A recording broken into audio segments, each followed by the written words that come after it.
இன்னைக்கு மறைந்த முன்னாள் முதல்வர் பாரத ரத்னா புரட்சி தலைவர் எம்ஜிஆர் அவர்களுடைய நினைவு நாள். புரட்சி தலைவர் எம்ஜிஆர் அப்படின்ன ஒன்றையே அவருடைய பாடல், அதாவது இருந்தாலும் மறைந்தாலும் பேர் சொல்ல வேண்டும், இவர் போல யார் என்று ஊர் சொல்ல வேண்டும் அப்படிங்கிற பாடல்களும் அவருடைய பல பாடல்களும் நமக்கு ஞாபகத்துக்கு வரும். புரட்சி தலைவர் எம்ஜிஆரை பொறுத்தவரைய அவருடைய புகழை பாடாமல் யாருமே அரசியல் பண்ண முடியாது அப்படிங்கிறது தான் இன்றைக்கும் தமிழ்நாட்டில் இருக்காது. மறைந்தும் அவர் வாழ்ந்து கொண்டிருக்கிறார் அப்படிங்கிறது தான் உண்மை. ஏன்னா பல பேர் அரசியல் கட்சி ஆரம்பிக்க பொழுது நம்ம பார்த்தோம். இப்போ விஜயகாந்த் தன்னை கருப்பு எம்ஜிஆர் அப்படின்னு சொல்லிக்கிட்டாரு. அந்த மாதிரி நிறையா பேர் கருப்பு எம்ஜிஆர், சின்ன எம்ஜிஆர், அந்த மாதிரி நிறையா பேர் சொன்னாங்க. அதே மாதிரி கமலஹாசன் அவர்கள் கட்சி ஆரம்பித்த பொழுது அதில் நாளை நமதே அப்படிங்கிற அதை தான் யூஸ் பண்ணார். எம்ஜிஆர் ஆட்சி அமைப்பேன் அப்படின்னு தான் சொன்னார். ரஜினிகாந்த் நான் எம்ஜிஆர் ஆட்சி அமைப்பேன் அப்படின்னு தான் சொன்னார். அவர் நான் பதவிக்கு வந்தேன்னா அது எம்ஜிஆர் ஆட்சியாக இருக்கும் அப்படின்னாரு. அவர் கட்சி ஆரம்பிக்கலைங்கிறது வேற விஷயம். இப்போ விஜய் எவ்வளவு தூரம் எம்ஜிஆருடைய புகழை பயன்படுத்திட்டு இருக்காரு அப்படிங்கிறது நமக்கு தெரியும். ஸோ எம்ஜிஆர் 1989 ஒரு கேட்டாங்க, அதாவது எம்ஜிஆர் மறைந்து 2 வருஷத்தில் கேட்டாங்க.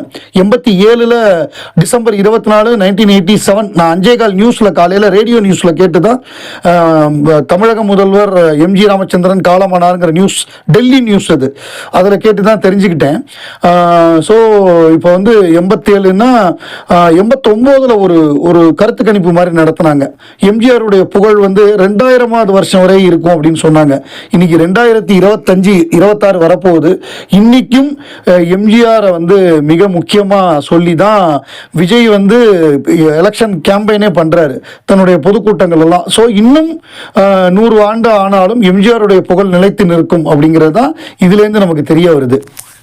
புரட்சி தலைவர் எம்ஜிஆருக்கும் கமலஹாசன் அவர்களுக்குமான அந்த பாண்டிங்கிறது ரொம்ப ஸ்பெஷல். அதை முதல்ல அவருக்கு நீச்சல் கற்றுக் கொடுத்தது புரட்சி தலைவர் எம்ஜிஆர் ஆனந்த ஜோதி படத்தில். அதுக்கப்புறம் நடன அசிஸ்டண்டா, டான்ஸ் அசிஸ்டண்டா தங்கப்பன் மாஸ்டர்கிட்ட இருந்த பொழுது என்ன இப்படியே இருந்துட போறியா, கதாநாயகன் ஆக வேண்டாமா அப்படின்னு ஒன்னே கமல் அப்போ நம்ம ஃபுல்லாக டான்ஸ்லேயே இறங்கிடுவோம் அப்படிங்கிற முடிவில் இருந்த காலகட்டம் அது.